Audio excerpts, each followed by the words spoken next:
All right, so you've told us about sensory differences. You've told us about some cognitive differences. How about emotional differences? Are there emotional differences too? I believe there are. And one emotional difference, I believe, is that perhaps people on the autism spectrum, and myself as well, may feel emotions and other people's emotions even more intensely than most other people. And what happens is, one of the differences is that we tend to fuse to other people's emotions. For example? For example, I'm at home with my wife and I'm feeling agitated or anxious.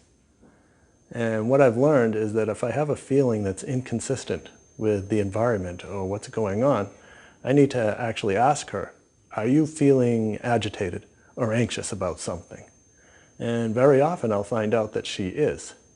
And once I find out that she's feeling that way, I can immediately have feeling for her, feel anxious for her, because she may be undergoing some stress, but I know that the feeling doesn't come from within me. When you say feeling for her, that's called compassion. Have you always been compassionate? I think I have.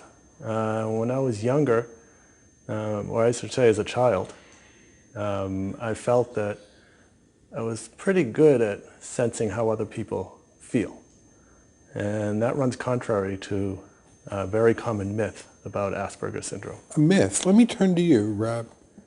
That is the myth that children on the spectrum don't feel compassion for others. They're not capable of being other-oriented. Is that a myth or is that true?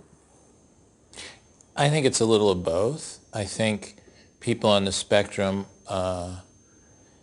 don't feel it necessarily in sync with everybody else, but they feel and sense what's going on around them. They have compassion for their parents, their siblings, their classmates. I see it and hear it every day in my practice, and it's a very intense feeling. But often other people who are sort of on a different operating system don't pick it up, don't realize that's what it is. And I would imagine expressing this compassion is another one of the differences. I think Stephen really hit on that. Often it comes out as anxiety. And then when you dig a little deeper, it's the way Stephen just explained so well. He's picking up something, it comes out as anxiety, but if you look at it, what is it? You have to look at it and find out what it means. So a lot of the behaviors we see in kids and teens and adults with autism seem anxious, seem agitated, but there's always something inside it. It's always a reaction or a sensing of what's going on. But people make assumptions that aren't necessarily true.